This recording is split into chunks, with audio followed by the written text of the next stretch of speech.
करीना बोली, माँ अब घर में अकेली हैं, ऐसा करो, तुम कुछ दिन उनके पास रह आओ। मैंने जवाब दिया, हाँ करीना, सोच तो मैं भी रहा था। शहर में रहते हुए ये कभी महसूस नहीं हुआ था कि घर में मेरी सासू माँ अकेली हैं, लेकिन अब जब करीना ने जिक्र किया तो न जाने क्यों मन में एक अजीब सी हलचल हुई। क्या सच में सासू माँ घर में अकेली हैं, या फिर कुछ और भी हैं जो उनकी आंखें कहने से कतरा रही हैं। गांव पहुंचा तो दरवाजा खुलते ही सासू माँ मेरे सामने खड़ी थी। हल्के गुलाबी रंग की साड़ी, खुले बाल जो हल्की हवा में बिखर रहे थे और आंखों में एक अधूरा सा इंतजार। सासू माँ बोली, तुम आ गए। मैंने मुस्कुराकर जवाब दिया, हाँ माँ जी, मुझे तो आना ही था। सासू माँ ने कहा, अब कुछ दिन यहाँ रुकने का इरादा है ना। मैंने उनकी आंखों में देखा, कुछ अलग था, कुछ हिस्सा जो मैंने पहले कभी महसूस नहीं किया था। मैंने कहा, जब तक आप चाहे यहाँ रुक जाऊंगा। सासू माँ ने दरवाजा पूरा खोल दिया और कहा, आओ अंदर आ जाओ। रात को खाना खाने के बाद मैं अपने कमरे की तरफ बढ़ा। गलियारे में हल्का अंधेरा था और अचानक मेरा संतुलन बिगड़ा। हाथ आगे बढ़ाया और मुझे जो सहारा मिला वो सासू माँ का गीला कंधा था। शायद अभी अभी नहाने के बाद उन्होंने बालों को धोआ था, क्योंकि उनकी जिस्म से भी एक भीनी भीनी महक उठ रही थी। तभी सासू माँ ने धीमे से सांस भरी और कहा, तुम्हारा ध्यान कहाँ पर है? तुम संभल कर क्यों नहीं चल रहे? अभी तुम गिरने वाले थे। लेकिन मैं तो जैसे कुछ और ही दुनिया में खो चुका था। उनकी गर्माहट मेरे हाथों में महसूस हो रही थी। उनके जिस्म की खुशबू मेरे अंदर उतर रही थी। मैंने झट से हाथ हटाया और कहा, सॉरी सासू माँ। अंधेरे में दिखाई ही नहीं दिया। सासू माँ ने एक ऐसी नजर से मेरी तरफ देखा जिसमें कुछ था, शायद एक सवाल या फिर छुपी हुई प्यास। उन्होंने हल्की आवाज में कहा, कोई बात नहीं, अब इस घर में किसी के हाथों का स्पर्श महसूस भी नहीं होता। मैं चुप रहा। उनके द्वारा बोले शब्दों के पीछे कुछ और भी था जिसे वह कह नहीं रही थी, लेकिन मेरा दिल जरूर सुन रहा था। उसके बाद मैं बेडरूम में आकर सोने की कोशिश करने लगा, पर मुझे नींद नहीं आ रही थी। मैं लगातार करवटें बदल रहा था, लेकिन दिमाग में सिर्फ एक ही एहसास घूम रहा था, सासू माँ का गीला जिस्म, उनकी छुअन और वह हल्की सी थरथराहट जो मैंने उनके कंधे पर महसूस की थी। ये सब सोचते हुए मेरा गला सूख रहा था। मैं उठकर पानी पीने के लिए बाहर निकला। गलियारे में हल्की रोशनी थी और तभी मैंने देखा सासू माँ अपने कमरे में आईने के सामने खड़ी थी। उनका आंचल ढलक चुका था और वो बड़े प्यार से अपने आप को निहार रही थी, जैसे खुद से ही सवाल कर रही हो, जैसे किसी की छुअन को तरस रही हो। उनके होंठ धीमे से हिले और उन्होंने खुद को हल्के से छुआ। मैंने अपनी सांसों को रोका और खुद से सवाल किया कि क्या ये वही सासू माँ थी जिन्हें मैं हमेशा एक आदर्श औरत समझता आया था, या फिर ये उनका कोई और रूप था जिसे मैंने पहले कभी नहीं देखा था। रात गहरी हो चुकी थी, लेकिन मेरी आंखों में बिल्कुल भी नींद नहीं थी। मेरा दिमाग में बस एक ही तस्वीर घूम रही थी, सासू माँ का आईने के सामने खड़ा होना, उनका आंचल का धड़कना और उनकी आंखों में एक अनकही प्यास। क्या यह मेरी नजर का धोखा था, या सच में इस अकेलेपन के पीछे कोई और भूख भी छुपी थी? मैंने पानी पिया और चुपचाप अपने कमरे में लौट आया, लेकिन मन में सवाल उठते रहे। क्या औरत के लिए इच्छाएं उम्र के साथ खत्म हो जाती हैं? अगर हाँ, तो फिर सासू माँ की आंखों में वो बेचैनी क्यों थी? सोचते सोचते मुझे कब नींद आ गई, पता ही नहीं चला। सुबह हल्की ठंड थी। मैं जब उठा तो सूरज पूरी तरह नहीं निकला था। बाहर बरामदे में आया तो देखा सासू माँ पेड़ के नीचे बैठी थी। उनके गीले बाल पीठ पर बिखरे हुए थे और वो अपने घुटनों पर कुहानी टिकाए कहीं खोई हुई थी। मैंने उनको आवाज दी और बोला, अरे सासू माँ, आप इतनी सुबह यहाँ पर? सासू माँ ने गर्दन घुमाए, हल्का मुस्कुराए और कहा, सुबह की हवा अच्छी लगती है, ताजगी आती है। तब मैं भी उनके पास जाकर बैठ गया। उनके बालों से अब भी गीलेपन की महक आ रही थी। एक अलग सी खुशबू अजीब तरीके से मेरे अंदर तक उतर रही थी। सासू माँ ने मेरी तरफ देखा और कहा, क्या रात को तुम्हें अच्छी सी नींद आई? मैंने हल्का सा झिझकते हुए कहा, नहीं माँ जी, बस थोड़ी थोड़ी। सासू माँ ने अपनी उंगलियों से एक सूखा पत्ता तोड़ते हुए कहा, अजनबी जगह में पहली रात नींद मुश्किल से ही आती है। वैसे कभी कभी अकेलेपन में भी नींद नहीं आती। उनके शब्दों में कुछ था जो दिल में सीधा उतर रहा था। दोपहर में हल्की गर्मी थी। मैं बरामदे में लेटा था और सासू माँ अपने कमरे में थी। तभी अंदर से उनकी आवाज आई, जरा इधर आना। मैं उठकर उनके कमरे में गया। सासू माँ लकड़ी की अलमारी के सामने खड़ी थी और अलमारी के ऊपर रखी किसी चीज को उतारने की कोशिश कर रही थी। मैंने कहा, क्या चाहिए सासू माँ?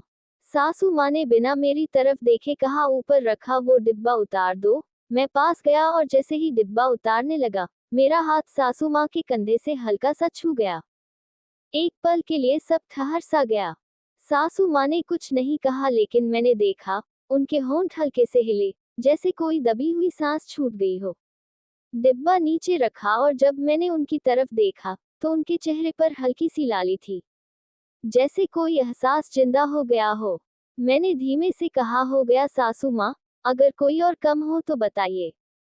सासू माँ ने मेरी आंखों में देखा और बोली, ध्यान से रहना, कुछ चीजें अनजाने में छू जाती हैं, लेकिन एहसास जानबूझकर होते हैं। मैंने कुछ नहीं कहा, लेकिन उस समय पर हम दोनों ने ही कुछ महसूस किया था, कुछ ऐसा जो अब तक अनदेखा था।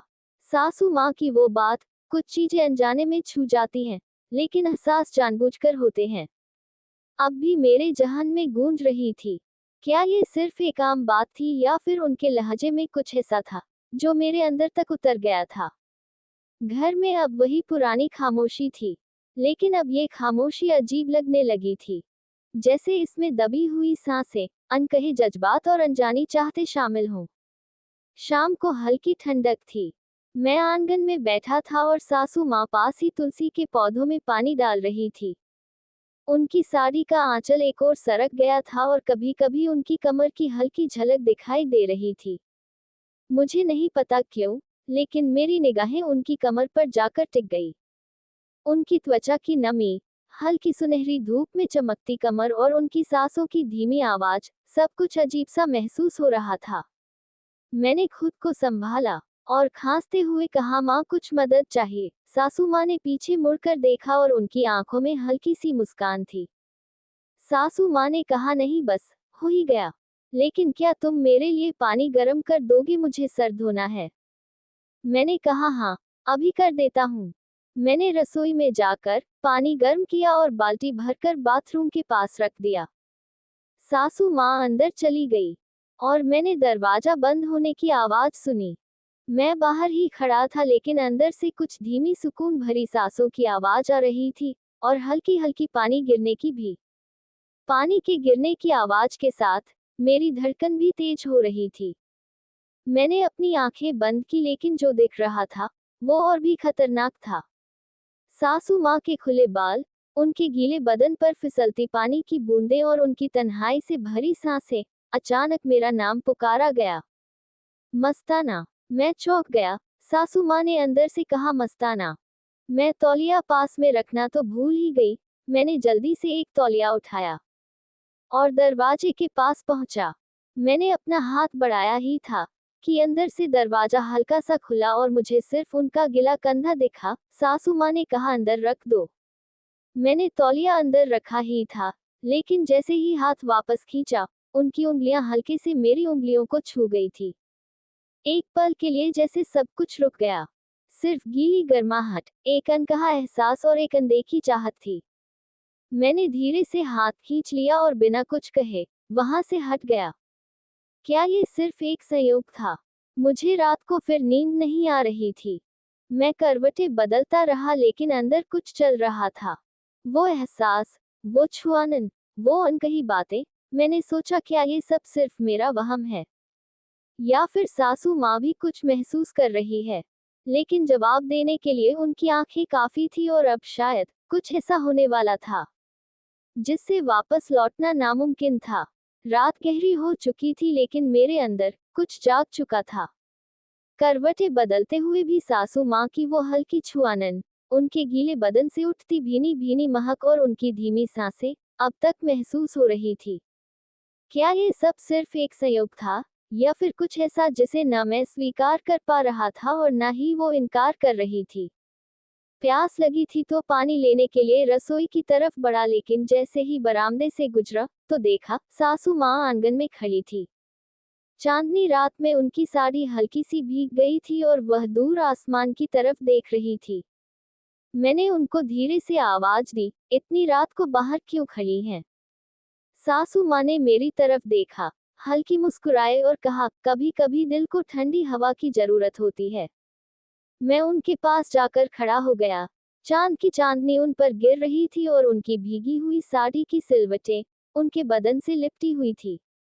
सासू माँ ने मेरी तरफ देखा और कहा, अच्छा लगता है ना ये सन्नाटा? मैंने धीरे से कहा, हाँ, लेकिन ये सन्नाटा अकेला भी कर देता है।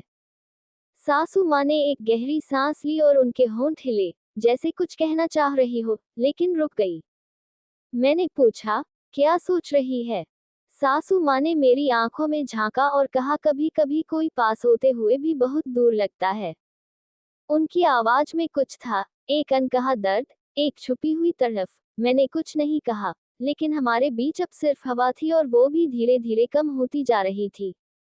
सासू माँ ने अपने खुले बालों को समेटते हुए कहा, मस्ताना, क्या बारिश में खड़े रहना पसंद है तुम्हें? मैंने कहा, हाँ, लेकिन आप भीग जाएंगी। सासू माँ हल्का सा हंसी और कहा, कुछ भीग जाने के लिए ही तो होता है। उनके इस जवाब ने मेरी धड़कन बढ़ा दी। मैंने बिना सोचे कहा, कुछ चीजें अगर बार बार भीग जाएं, तो ज्यादा निखर जाती हैं। सासू माँ ने हल्का सा मेरी तरफ देखा। उनकी आंखों में कुछ था, कुछ ऐसा जो अब तक छुपा था लेकिन अब धीरे धीरे सामने आ रहा था। उनकी साड़ी हल्की सी खिसकी और मैं अपनी नजरें नहीं हटा पाया। सासू माँ ने मुझे गौर से देखा, फिर धीरे से कहा, रात बहुत हो गई, तुम जाकर सो जाओ। मैंने कुछ नहीं कहा, बस वहां से हट गया। लेकिन अब एक बात साफ थी, ये सिर्फ एक संयोग नहीं था, ये कुछ और था। कुछ ऐसा जिसे अब कोई भी रोक नहीं सकता था। रात बीत चुकी थी लेकिन मेरे अंदर कुछ जाग चुका था। आंखें बंद करता तो सिर्फ सासू माँ की भीगी साड़ी, उनकी हल्की थरथराती आवाज और उनकी आंखों में छिपा अनकहा सवाल याद आता। मुझे सुबह जल्दी उठने की आदत नहीं थी, लेकिन उस दिन नींद जल्दी खुल गई। शायद जिस एहसास को मैं अब तक दबाने की कोशिश कर रहा था, वो अब खुद को जाहिर करना चाहता था। मैंने बरामदे में कदम रखा तो देखा, सासू माँ चौकी पर बैठी, बाल सुखा रही थी। गीले बालों की बूंदें उनके पीठ पर गिर रही थी और धूप उनके बदन को हल्का सुनहरा बना रही थी। मैंने धीमे से कहा, माँ जी, आप इतनी सुबह सुबह? सासू माँ ने मेरी तरफ देखा, हल्की मुस्कुराहट के साथ कहा, अकेले रहने की आदत हो गई है ना, नींद जल्दी खुल जाती है। मैंने हंसते हुए कहा, अब तो मैं भी आपके पास हूँ, तो आप अकेले कैसे हुए? सासू माँ कुछ पल मुझे देखती रही, फिर हल्की आवाज में बोली, मस्ताना, कुछ साथ होते हुए भी अकेलापन बना रहता है। उनके लहजे में कुछ ऐसा था जिसने मेरे अंदर कुछ हलचल पैदा करती। नाश्ता करने के बाद मैं दरवाजे के पास खड़ा था। तभी सासू कमरे से बाहर निकली। उनके हाथ में एक रेशमी दुपट्टा था जिसे वह तह कर रही थी। जैसे ही मैं उनके पास से गुजरा, उनका आंचल मेरे हाथ से हल्का सा छू गया। सासू माँ रुकी, उन्होंने मेरी तरफ देखा और कहा, कभी कभी कुछ चीजें अनजाने में छू जाती हैं, लेकिन उनके एहसास देर तक रहते हैं। मैंने उनकी आंखों में झांका, वहां एक ऐसा एहसास था जो अब तक दबा था, लेकिन अब खुलने को बेताब था। मैंने बिना सोचे कहा, और कुछ चीजें जानबूझकर भी छुई जा सकती हैं। सासू माँ एक पल के लिए ठिठक गई थी, फिर हल्की आवाज में कहा, कुछ चीजें चाहकर भी नहीं हो सकती मस्ताना। उनके शब्दों ने जैसे मेरी सांसें रोक दी। शाम को हल्की बारिश हो रही थी। सासू माँ बालकनी में खड़ी थी और उनकी साड़ी का पल्लू हवा में उड़ रहा था। बारिश की हल्की बूंदें उनकी त्वचा पर गिर रही थी और उनकी सांसों की हल्की सी थरथराहट तक सुनाई दे रही थी। मैंने पास जाकर कहा, आप भीग जाएंगे, अंदर आ जाइए। सासू माँ ने मेरी तरफ देखा। उनकी आंखों में वो सवाल था जिसका जवाब शायद मेरे पास भी नहीं था। उन्होंने धीमे से कहा, कुछ भीग जाने के लिए ही तो होता है। मेरी धड़कनें तेज हो गई। मैंने बिना सोचे कहा, हर चीज बारिश से भी नहीं भीगती, कुछ चीजें किसी की मौजूदगी से भी भीग जाती हैं। सासू माँ ने मुझे गौर से देखा और फिर हल्की आवाज में कहा, अगर कोई चीज भीग कर निखर जाए तो। उनके शब्दों ने सब कुछ बदल दिया था। बारिश की बूंदें गिर रही थी, लेकिन अब जो जल रहा था वह बाहर नहीं, हमारे अंदर था। बारिश तेज हो चुकी थी, लेकिन जो आग अंदर जल रही थी वो बारिश से बुझने वाली नहीं थी। सासू माँ की वो हल्की सी मुस्कान, उनकी आंखों में छिपा वो राज, अब सब कुछ साफ साफ दिखने लगा था। भीगती साड़ी, भीगते जज्बात। बारिश में खड़ी सासू माँ की साड़ी भीग चुकी थी। उनका आंचल उनके बदन से चिपक गया था और पानी की बूंदें उनके चेहरे से बहती हुई गले तक जा रही थी। मैंने धीमी आवाज में कहा, अंदर चले सासू माँ। सासू माँ ने मेरी तरफ देखा, हल्का सा मुस्कुराए और कहा, कभी कभी बारिश में भीग जाना भी जरूरी होता है।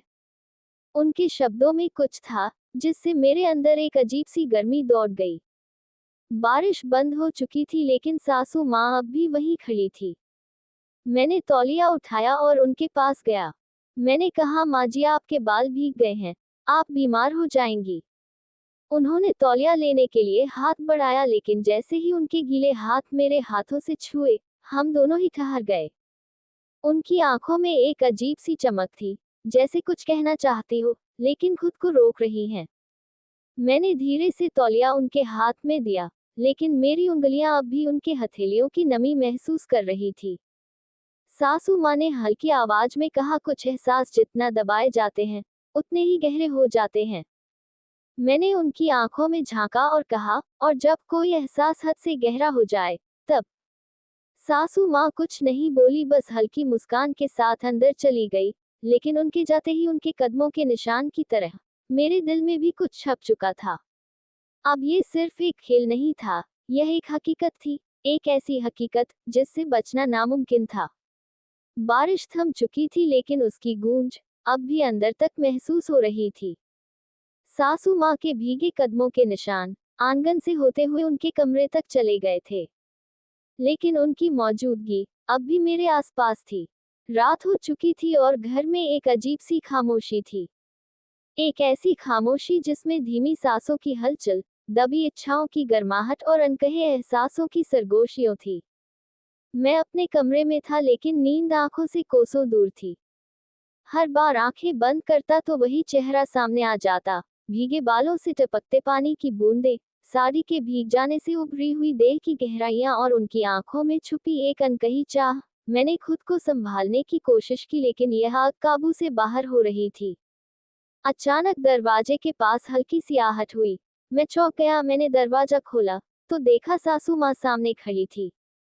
हल्की रोशनी में उनकी आंखों में वही बेचैनी थी जो मेरे अंदर थी। मैंने कहा, माँ कुछ चाहिए था? सासू माँ ने धीरे से कहा, नींद नहीं आ रही थी। उनकी आवाज में हल्की थरथराहट थी। मैंने धीमे से कहा, मुझे भी नींद नहीं आ रही है। सासू माँ ने एक पल के लिए मेरी तरफ देखा, फिर हल्की आवाज में कहा, मस्ताना, कभी कभी कुछ सवालों के जवाब जुबान से नहीं, सिर्फ महसूस करके ही मिलते हैं। उनके ये शब्द मेरी रग रग में उतर गए। अब कोई शब्द नहीं थे, बस एक एहसास था जो अपनी हदें तोड़ने के तैयार था। रात के सन्नाटे में सासू माँ की आवाज अब भी गूंज रही थी। कभी कभी कुछ सवालों के जवाब जुबान से नहीं, सिर्फ महसूस करके ही मिलते हैं। उनकी आंखों में एक अजीब सा आकर्षण था, एक ऐसी बेचैनी जो शायद बरसों से कहीं दबी हुई थी। वह आखिरी लम्हा जब सब साफ हो गया, हल्की हल्की हवा चल रही थी और खिड़की के पर्दे कांप रहे थे, लेकिन कमरे के अंदर हम दोनों की धड़कनों की आवाज इससे कहीं ज्यादा तेज थी। मैंने धीरे से कहा, माँ क्या आप? सासू माँ ने हल्की मुस्कान के साथ मेरी तरफ देखा और कहा कि जो महसूस किया जा सकता है उसे कहने की जरूरत नहीं होती।